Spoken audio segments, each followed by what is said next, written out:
Hello, everyone, and welcome to Arise America for this Wednesday, April 17th. I'm Debbie Turner-Bell, and joining me, as always, is my partner in news, Christina Brown. Good morning, Debbie. Good morning to you, Christina. And we also have our U.S. business editor, Andrew Schmertz. Good morning, ladies. Hi, Andrew. Good to see you. Well, in the news today, the FBI has released photos of the pressure cooker that was used in the Boston bombing. We'll have the latest on the investigation as mourners gather to remember the victims. Well, here with us now to talk about security of all times, of all sorts, as a matter of fact, is New York Homeland Security expert Adam Montella. He worked on both the attack on the World Trade Center as well as the attack on the Pentagon during 9/11. In fact, he was in also the Capitol during the anthrax scare a few years ago. And we want to say good morning to you, Adam. Thank you so much for being here with us. Good morning, Debbie. We have a lot to talk about. Let's go back to the bombing and talk about that. Of course, we're learning more bits and pieces every day about the physical evidence of this crime.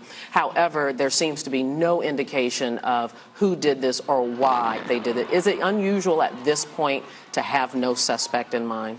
Well, this early in the investigation, it's really the beginning of the investigation. What leads us to believe that this is a domestic incident rather than a foreign-sponsored terrorist organization is that they're quick to take responsibility. We usually see a press release or some sort of news on Al Jazeera almost immediately after an attack that it's one of their well, even attacks. in spite of that, it's so interesting because I read in the paper today that this type of explosive device has been used in other terrorist attacks or other bombings in Afghanistan, India, Nepal, Pakistan. In fact, Faisal Shahzad, who is an American citizen but tried to plant a bomb unsuccessfully in Times Square just a couple of years ago, that also was a pressure cooker device. Does that help us in any way, and does it muddle the issue if we think it's domestic, but yet it's been used so often in foreign countries? There is a distinction. The Al-Qaeda organization has challenged its organization to perpetrate any attack wherever they can. So I won't rule out the possibility that this is foreign-sponsored or at least foreign-trained, but it is clearly has the earmarks of a domestic attack, less organized than a state-sponsored attack. What are the other earmarks? You said it has the earmarks of domestic attack. Do you refer to the day, the event? What are those earmarks? The day of the event, almost in this case, is irrelevant. You can draw all kinds of parallels to being Tax Day, to being Patriots Day. But the fact is that it is a large sporting event in a soft target. What I mean by soft target is we have 27 miles of a venue.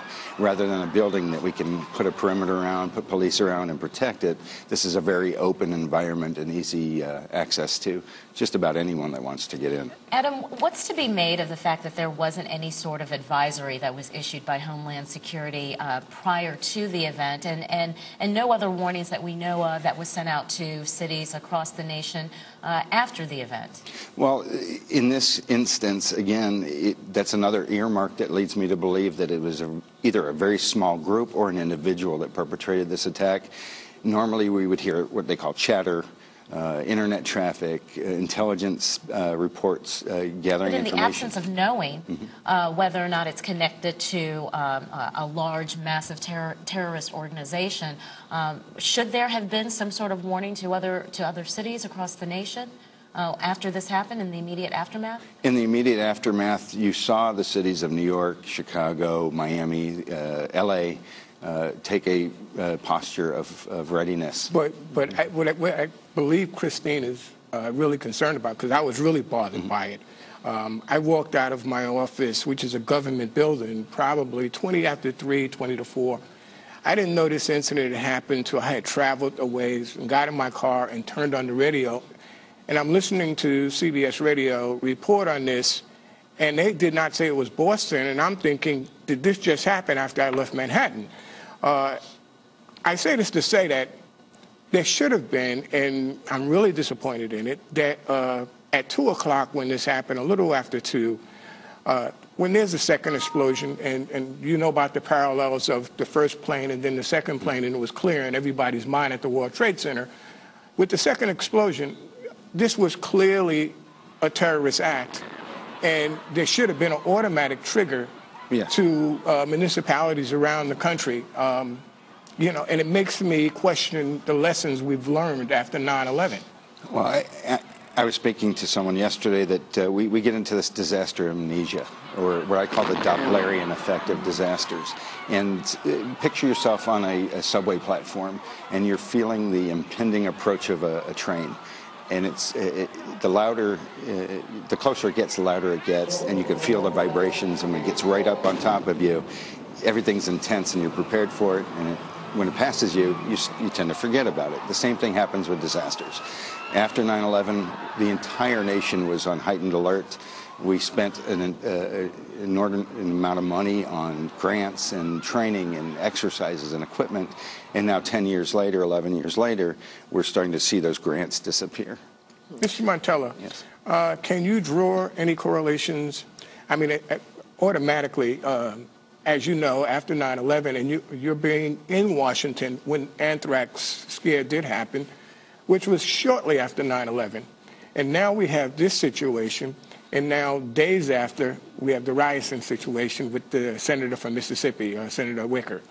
Even though we follow the evidence in this, and chances are they may not be connected, but I just could not help think about the correlation of World Trade Center, anthrax, now Boston, now Ryerson.